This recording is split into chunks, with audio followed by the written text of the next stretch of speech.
Welcome back to another episode of TPC. We're going to do the college football week 6 predictions. Let's start with one of the games. I mean, this week of slate of games is not crazy, if anything. Tonight we got BYU versus West Virginia. I mean, that should be a good game. I think BYU should win that game. They're big favorites, 19 and a half. I mean, look at this.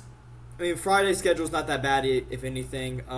But Saturday games, I mean, you got Georgia in the morning, versus Kentucky. That should be an underrated game, but I think Georgia should get the win after, losing to Bama at home for their first loss since, 2019, I believe, or 2020 was their last loss at home. So I think they'll get that momentum back up. I mean, Kentucky, they're on the hot seat, their coaches, and they had a close game against Ole Miss a couple weeks, but this offense is the only thing that's carrying this team. The defense is very lackluster, in my opinion, for Kentucky.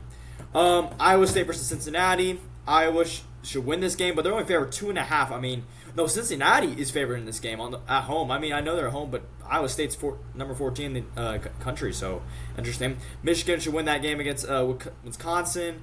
Clemson versus North Carolina. I mean, this game, Bill Belichick versus Dabo. I don't know. Clemson kind of fell off, dude. I don't know what happened. This is their worst season, 1-3 for the first time in their program history under Dabo Swinney, and this is bad. This is the worst year I've ever seen this Clemson team. They've always been decent, but it's bad. And maybe they can have a hurrah run. Go 9-3, somehow win the ACC. It's just very tough, though. They already have 2 losses in the SEC, so to Georgia Tech and then Syracuse. So, I don't know. It's going to be tough for them to bounce back from that. Looking at the rest of the schedule of the things. Penn State versus UCLA at UCLA. Penn State coming after a loss, at the whiteout over Oregon, losing that game in overtime, or double overtime, my bad, after Drew Aller threw the pick, sold the game to Dylan Thiemann, I believe his name, is the safety for Oregon. Penn State should have been undefeated. This was coming in the season. We thought Penn State was going to have one of the best teams or anything. They're supposed to be like the Michigans, the Ohio States, and because they brought everyone back.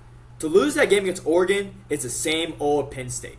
They can't beat anyone. They're still lackluster. They're 4-21 against ranked opponents, and their ranked games against those wins are against no one. Boise State, SMU, Utah, when Cam Rising was out. It's just a bad rep for Franklin. He's just, I don't know.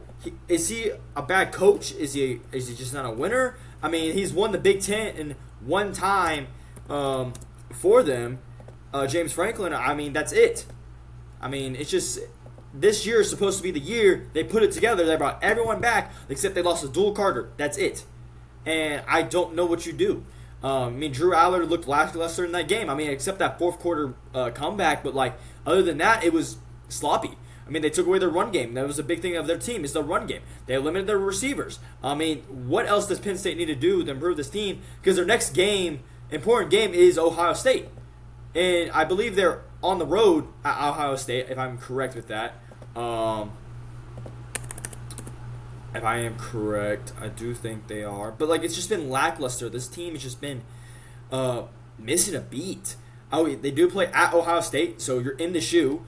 And then you do play Indiana right after that. And Indiana is not messing around this year, dude. They're really hot. And Nebraska, they're one loss, that's it, to Michigan, and that was a close game. Del Royale is carrying this offense for Nebraska, putting the program back up top. Matt Rule is not going to let this happen. So Penn State has a tough schedule ahead of them. They just have to get these wins. And they should. It's just, I don't know. This team was coming in supposedly to be the red-hot team this year. But another team, though, was UCLA. They play them, and UCLA's 0-4. They fired the coach already. The season's done for them, if anything. And Nico's gone. Nico's going to get out of there, transferred, and I think this is going to be a blowout. Texas versus Florida. Texas is fair, having 5.5, and it's at Gatortown, at Gainesville. This is kind of the Arch Manning versus DJ Lagway. These are two of the top quarterbacks heading the 2027 draft class, coming out. Because Arch Manning's not coming in this draft class. No, he'll be 2027 if anything. But both these quarterbacks, it's a prove-it game. Can Florida change their season and beat number 9 Texas at home? Or can Texas just take care of business and finally win a decent opponent? A game it's on the road, because Gainesville's not, it's a tough place. Gatortown is very tough. We saw what happened to Ole Miss last year into their playoff hopes. Playing in there, Jackson Dart couldn't do anything. And Florida's not a bad team, dude. Their defense is solid. DJ Lagway just can't turn over the ball. don't turn over the ball, DJ, and this game is different. The same thing with Arch, though. Arch, make the simple throws. Make the simple throws. This is a different environment. You're on the road again. Can you win in a hostile environment? Can he win on the road? Because we saw him against Ohio State. He couldn't win on the road. He got locked down by Matt Patricia, and it was just that. And I just think you have to find a way to get the simple throws, build a chemistry with Ryan Wingo, your other receivers, get the run game with C.J. Baxter and Wisner, and just build that. The defense is solid. I am not worried about Texas defense. That is the one thing I'm so comfortable is their defense. And DJ Lagway, I mean, if he does not have a bad game, he does decent in this game. Because you forget, this Florida's defense did really good against Garrett Nussmeier, did really good against Carson Beck. This Florida defense is solid, okay? We cannot, beat them down. I know they're 1-3 in these games, but they're not bad. I mean, you look at their opponents. I mean, I know the UCF loss is terrible. I mean, that was just terrible. But Miami, held them to 26 points, but the whole game was pretty much close. And in the LSU game, you locked down Garrett Nussmeier, you had 5 interceptions. So that's the big factor for Florida. And, DJ Lagway already has 6 interceptions with 5 touchdowns, sacked 9 times. It's just another thing is, though, the run game's been very inconsistent for Florida, I have to say. Jaden's okay, Jacoby Jackson is solid, but there's no run game. But the receivers are good, dude. You have Wilson and Vernon Brown as pass catchers. So this is not a bad receiving core in my opinion. And then you still have Hayden Hansen. So it's not a bad overall. And the defense, I already said my opinion on the defense. It's solid. This defense is very decent, and if they could do something, put pressure on Arch Manning, I think they're fine. Rattle him, and I think this game will be different. But we just got to see if Texas can win on the road. And I'm going to take Texas in this game if I had to say, I think Texas should win this game because they're number 9 in the, nation, and they should not. They should be almost 12 in my opinion. But, that's a different discussion in my opinion. But maybe they can figure it out, get this offense rolling because they do got to play Red River after this game. So Texas should win this game. But one of the games I really love this game, the revenge game. Alabama's revenge game. Vanderbilt versus Alabama. At Alabama. Alabama's favored 10.5. That is so disrespectful. The AP rankings and everyone in college football are disrespecting Vanderbilt. I don't get it. Why are you disrespecting Diego and that team and Eli Stollers? This team is solid, dude. This is not the same old Vanderbilt. We cannot say the standard of this. It's I don't know. Since that game against Alabama last year, everyone's been talking about them, but they're not getting the praise they deserve. Because Vanderbilt's undefeated, 5-0, beat South Carolina a couple weeks ago, and South Carolina was number 11. Beat Utah, beat Georgia State. They lost to them last year. Beat Virginia Tech. They're dominating their opponents. They're averaging, I believe, how many points are they averaging this year? Because this offense has been carried by Diego and Stollers. Diego's the leading rusher for this team. Also, 13 touchdowns, 3 interceptions. That is insane. And this defense is still solid. Nothing too crazy, but it's a good defense. But it's going to be a shootout. If anything, they're averaging 49 points per game. I know their opponents, but it is insane, though. 49 points compared in the past seasons of Vanderbilt's history is insane. And this is their best record since probably the 90s. 19th century or 21st century. 20th century, I don't even know. Vanderbilt's just been the laughingstock. We know that, of the SEC. And they're finally making a name for themselves. Under Diego, and Diego's trying to come back for another year to continue this year. This era of him at Vanderbilt. But Bama, getting that win over Georgia, you just know you own Georgia. That's the thing. We all know Bama owns Georgia. No matter what the situation, no matter anything, they own them. Even Homer, Wade, wherever it's at, Georgia can't beat Bama, except in 2021. And Kirby just doesn't know how to beat them. And Bama's at home, of course, and this kind of game, Johnny Manziel said this a couple weeks ago. He said, last weekend, he said this game has the environment to be like the A&M at Bama a couple years ago when he won on the road. If he wins this game, Diego and this team, Vanderbilt, the world's shot. Vanderbilt is winning the SEC. I'm just saying it. This offense is too good of Diego and Eli Stollers, former quarterback. He was a quarterback, but now he's a tight end. This offense is different. If they keep doing this and leading Diego, barring an injury, they should win the SEC or be in the SEC championship because their games, dude. Vanderbilt has a schedule that they can flip it and somehow, they do got Texas. I do know that they got Texas in the coming weeks. I don't know when. But they're at Texas. You got LSU. You got Missouri, Auburn, Tennessee. I mean, it is a tough stretch for them, but I think they can do it if they somehow win this game and the momentum starts building and they're 6-0, red hot, and looking like the hottest team in the SEC because now Georgia losing to Bama, you could be building your rankings for that. They'll definitely deserve a playoff spot, in my opinion, with that. But in this game, Bama, I mean, Ty Simpson's playing a whole different level. Ty Simpson and Bernard and Ryan Williams and Horton and that offense. They started getting the run game last week. The run game was nowhere for the past couple of weeks for Bama. They finally got a run game. But the late comeback for Georgia almost got that, and pretty much they should have lost the game if that player doesn't dive his whole body in the pile and it causing like a dumb flag, and Bama wins the game. But Ty Simpson looked really good in the first couple drives. That they went 14-0. It was 24-14, 1 point at halftime. It was just that Georgia had to come back a little bit always single time, and Georgia had the game. If they didn't go for it to kick a field goal, it's 24-24. It's just environments, dude. It's the environments of the game, and they pretty much shot themselves in this game for Georgia. And Bama got that win, pretty much. And Ty Simpson, it's another game that can Ty Simpson prove himself. Can he be that quarterback, the last quarterback of the Nick Saban era, or the prodigy or the tree of Nick Saban? Can he be that quarterback? And I think he can. He's solid. He's doing good, but we'll see how he does against this Vanderbilt defense. And I'm taking the underdogs. I'm taking Vandy in this game. I don't care. Notre Dame versus Boise. Notre Dame should win that game easily. This game is very underrated. Maryland versus Washington. I'm going to highlight Malik Washington. Malik Washington is playing one of the top He's playing like one of the best freshman quarterbacks we've seen in recent memory. Him and Bryce Underwood. Maryland's fair 5.5. Maryland's 4-0. I honestly think they should be ranked over Arizona State, in my opinion, or Illinois, if I'm going to say, because they're undefeated. They're building a resume for themselves, a decent one. I mean, beating Wisconsin last week, and if they get this win over Washington, they got Nebraska and UCLA.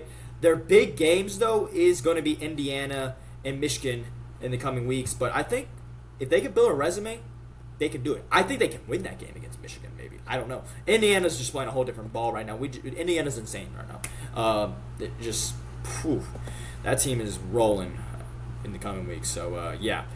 And, I mean, they're number 8 in the country, too, also. But, and thing about Washington had a really good game against Ohio State. They just couldn't get anything on offense going. The defense did their job, stopping their offense, because the offense was so, stale. I mean, they got completions, but they couldn't convert on third downs, fourth downs. It's just Damon, I think? Williams, the quarterback for them. I mean, he had a solid game against Ohio State. It's just like they couldn't get drives or score in the end zone, because that red zone defense is insane for Ohio State. That's the best red zone defense I think I've ever seen in college football, I have to say. Especially last year, they just did in that Texas game. It was insane.